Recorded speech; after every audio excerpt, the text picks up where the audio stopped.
In the previous lecture, we mainly focused on how to use the duty cycle to control the pulse width modulated converter.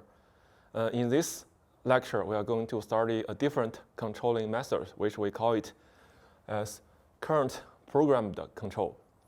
So in current program control, we use the peak current signal to generate the turn on, turn off signal of the switch.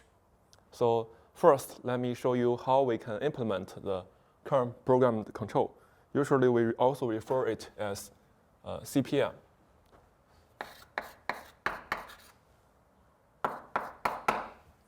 So let's use the buck converter as the example to show you how can we implement CPM. First, I'm going to plot a buck topology. Here is the input. Here is the switch, and here is the diode, and the low-pass filter network.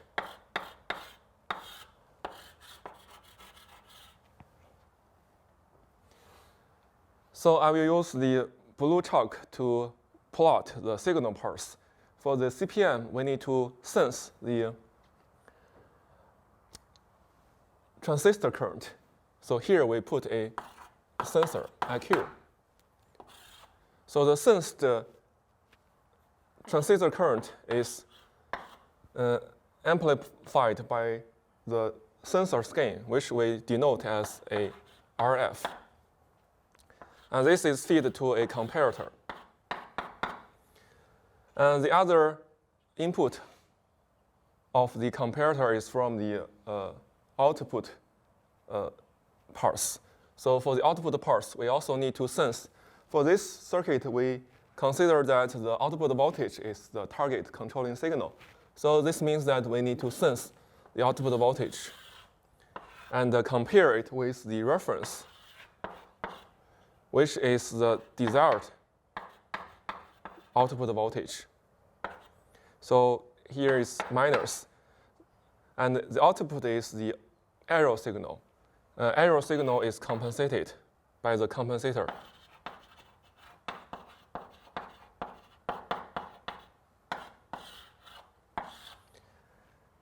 And the compensated signal is fed to the negative input of the comparator here.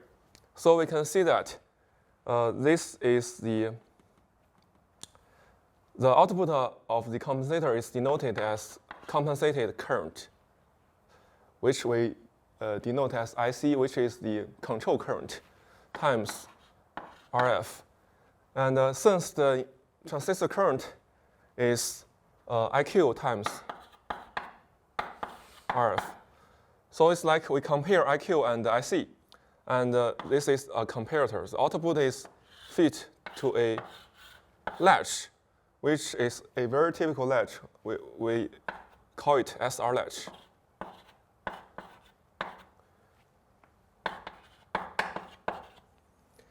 So the output of the latch is fed to the MOSFET gate. And regarding this latch, the reset input is the output of the comparator, right? It means that if the transistor current is hit the control current, then the latch is reset. So the gate is changed to 0. And the set signal is from the clock, periodic clock. So when the set signal is 1, then when the set signal is changed from 0 to 1, then the output of the latch is set to 1, so which marks the beginning of one switching cycle. So we can plot the typical waveforms accordingly.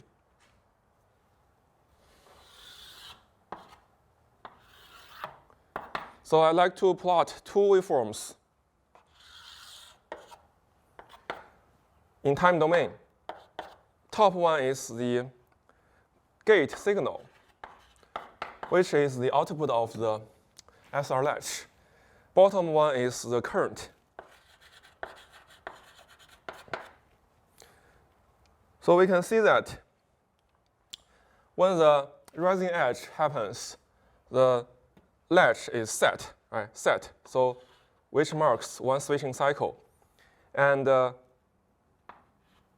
when the Q is on, right, in this mode, the current, inductor current or the transistor current will rise linearly. And here is the controlling signal, IC. So when the transistor current, IQ, intersect with IC, the reset is triggered. So the gate signal is changed from 1 to 0, switch is off. And in the next switching period, when the rising edge happens again for the set input, so the switch is turned on again, right? And the IQ will also rise linearly. And when it hits the IC, the switch is off. So IQ is off, IQ drops to 0. So that's the typical waveforms for IC, IQ, and gating signal. So regarding the block diagram, we can divide this controller into two parts. So this part is indeed the conventional output voltage controller, right?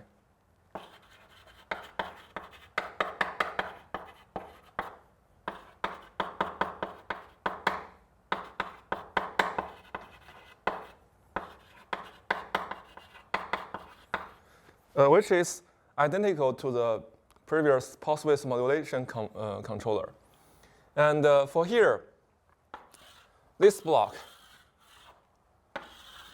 is the introduced current programmed controller.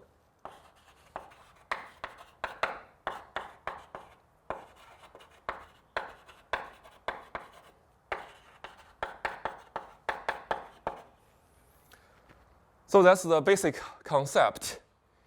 And next, let's try to talk about its features of the CPM.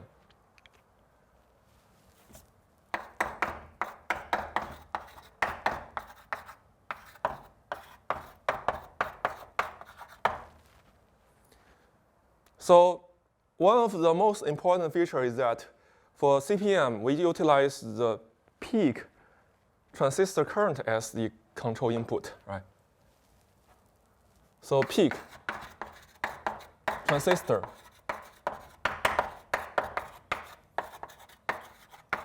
current as control input. Control input.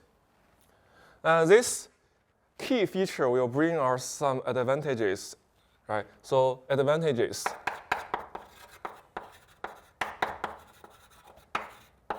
So the first advantage is that the CPM maintains simpler dynamics.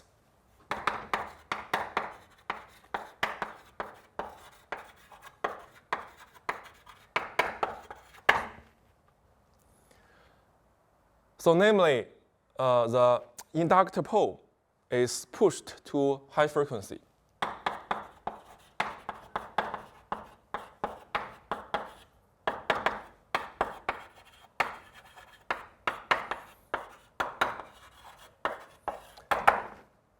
So later on, we will discuss the derivation, how the CPM can push the inductor pole to high frequency. For here, we only introduce the features and the advantages. And the second advantage is that it has robust output voltage control.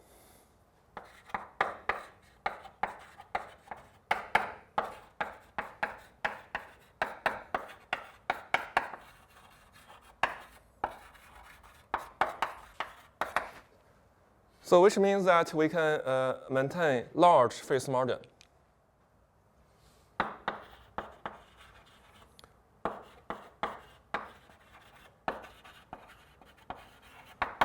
To ensure a robust stability of the system.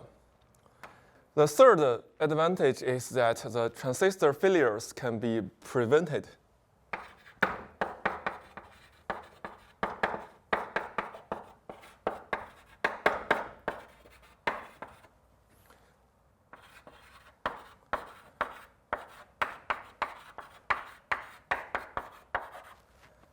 By limiting the controlling current.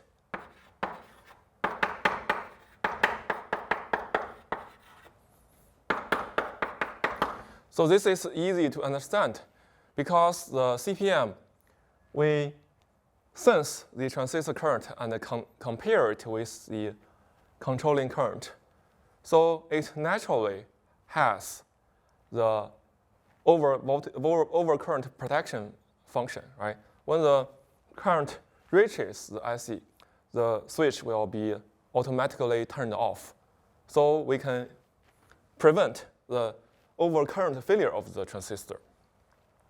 And the first advantage is that it can eliminate the transistor saturation problems.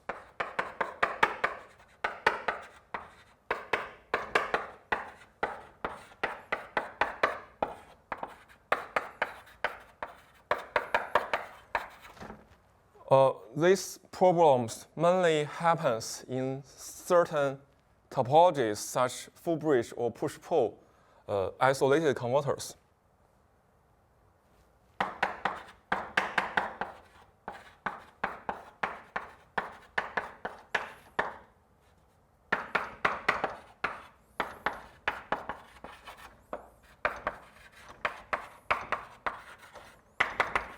Remember, when we talk about those isolated topologies, we explain that we should have a transformer reset mechanism to eliminate the accumulated seconds in the transformer, right? But if we adopt CPM, the CPM can naturally prevent or eliminate the saturation issue. And after talking about the advantages, you might be curious about whether do we have disadvantages. The answer is yes.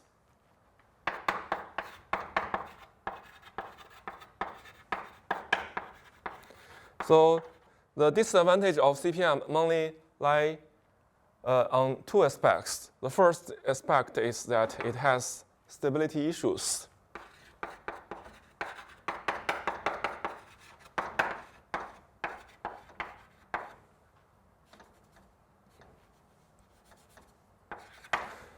Specifically for the scenario when duty cycle is bigger than 0.5.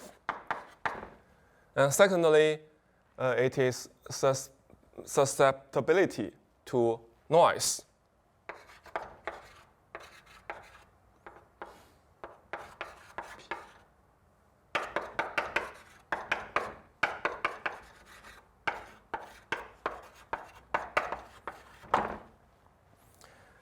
So that's the basic features for the CPM control. So in this section, we introduced the function and the operating principle of the CPM controller. And also we analyzed its advantages and disadvantages. In the future study, we are going to explain how we can derive those features.